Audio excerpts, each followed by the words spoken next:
Červené sa stalo skutočnosťou.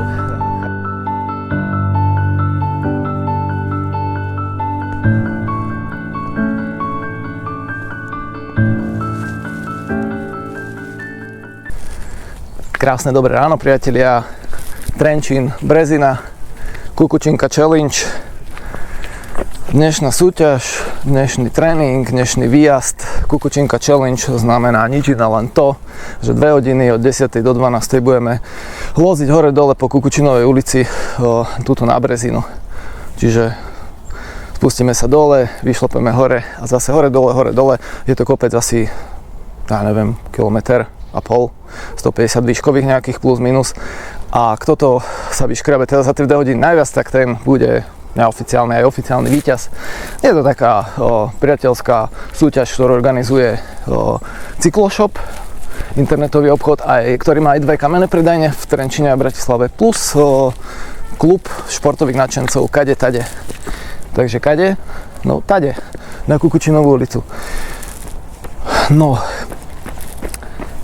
ten Kade Tade klub teda združuje nejakých športovcov, ja ich nepoznám osobne, ale viem, že chodia teda bicyklovať, nejaké komunitné jazdy na cestných bicykloch, pokiaľ viem, plus behávajú takisto. Trošku som sa presunul a ako som spomínal, ten amatérsky klub amatérskych nadšencov, športovcov Kade Tade v kombinácii s Cykloshopom organizujú tieto maličké priateľské preteky, alebo neviem, či sa to nazvať preteky. Je to taký komunitný výšľap, ale áno, budeme sa pretekať. Ten, kto vyšľape najviac Kukučinovú ulicu za 2 hodiny, tak je víťaz. Takže hore-dole. Ja to tu zvyknem robievať, najmä keď je mokro, keď prší a chcem nejaký takýto tréning, nastúpať si výškové metre, tak idem sem a robím to občas, takže nemalo by to byť nič nové pre mňa. Ale prídu tu asi chalani na cestiakoch a tí by tu mali dominovať, no uvidíme. Nejaké zábery snáď sa spravia, aj keď to bude možno nuda pre vás, lebo to bude tá istá trasa hore-dole a potom to asfalte, ale nevadí, tak aspoň budete mať nejaké také autentické dojmy z toho.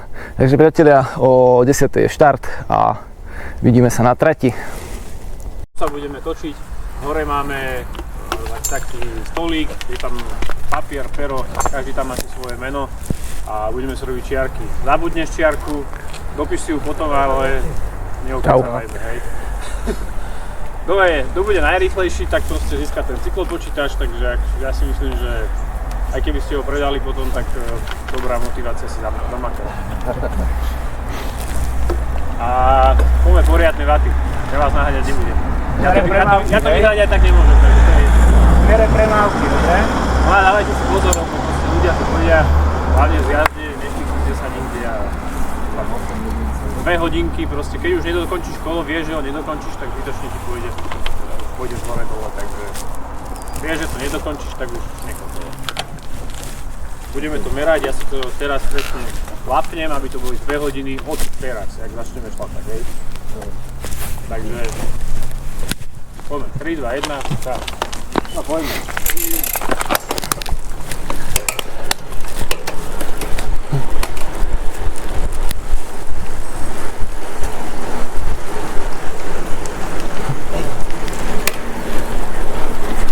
Tak priatelia, prvé kolo za mnou. V čele sú 3 chalani,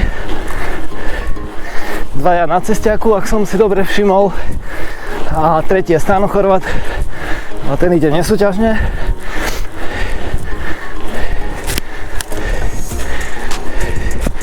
No a štart ako vždy bol intenzívny. To proste neukašlete. To vás trhne adrenalín. Ale tak chalani, keď sa na to cítia. Ja jazdím pocitovo, to viete. Nemám tu žiaden wattmeter.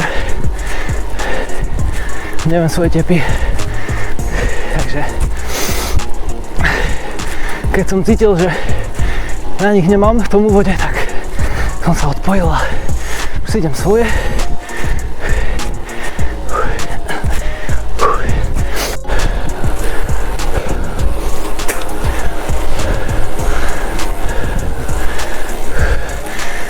Daniel, ťa poprosím, ďakujem.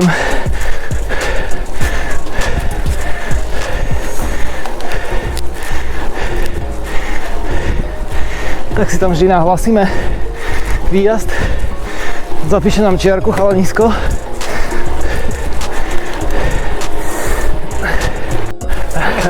Vyzerá to tak, že cestiaci, obidvaja majú cestiaky, ak som dobre videl, že? Hej. No. Takže... Ale nie je to len v tom samozrejme, lebo zase... Ale sú dobrí proste. Sú dobrí, sú mladí. Takže musíš to postrážiť. To tretie miesto. No. Kumujem na tebou. Musíš makať. No, keď pozerám, že ešte hodinu a 20, tak neviem. No dobre, ale účasť síce slabá, ale za to sami buchači, no a... Ja nemám absolútne žiadnu šancu. Také už je tak. No uvidíme, jak to dopadne. Ale mal by si sa viac posnažiť, Stano. Nevyhováraj sa na to, že to organizuješ a pekne dobehni. Ja nemám šancu na nič. Tu máme tuším aj Donofo. Čo sa stalo? Máš defekt? Defekt? Ja mám vlastne...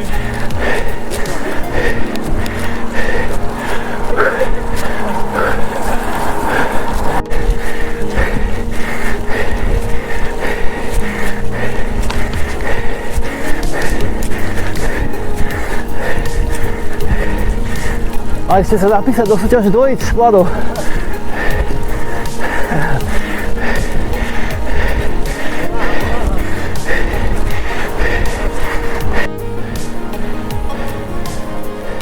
Dal si ma? Díky.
Chceš aj niečo povedať do kamery?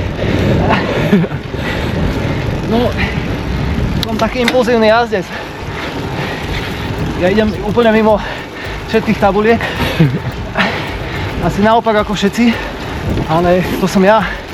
A neviem si to inak predstaviť, takže to pôjde. Nesledujem ani čas, a neviem koľko je hodín, a neviem koľkokrát mi už bolí, ale viem, že už nestačím s dýchom.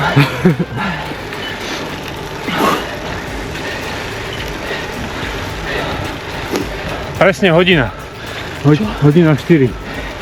Teraz? Aha. Ty vole. Takže ešte len či už? Ešte len. To ešte hodinu. Hodinu 4, odkedy som dole pustil. No dobre. To aby som zvolnil. To si mi aj nemal hovoriť.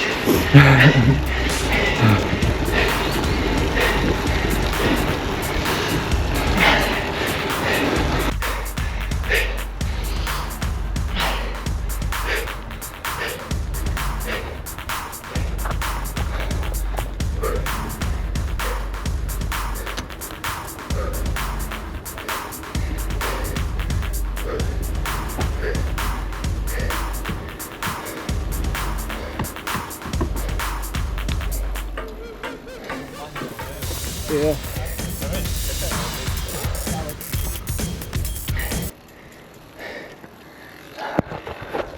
No, Fajrom priatelia. Dalo to zobrať. Nebudem klamať.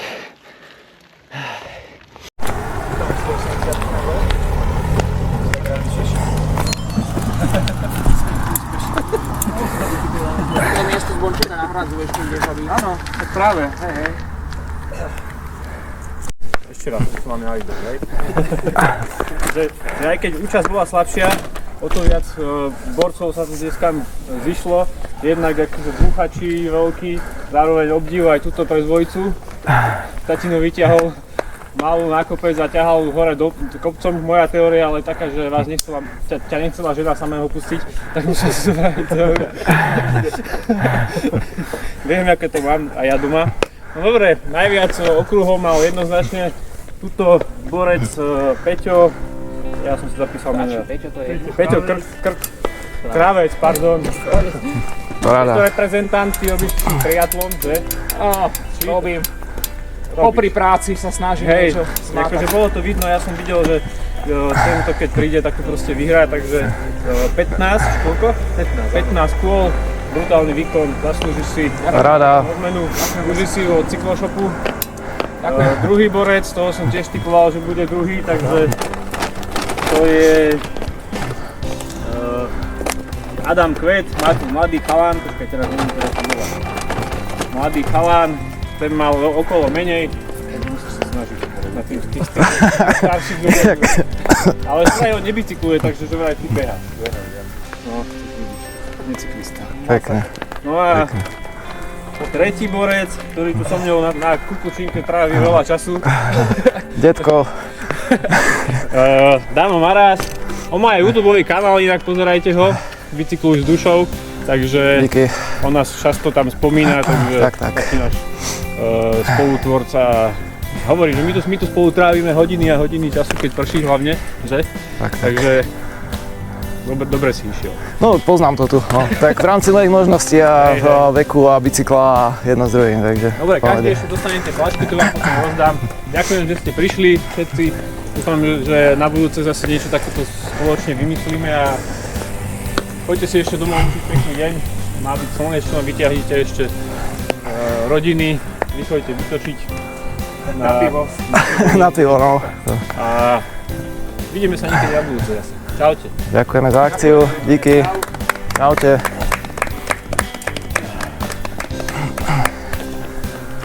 Tam máme ešte plastik.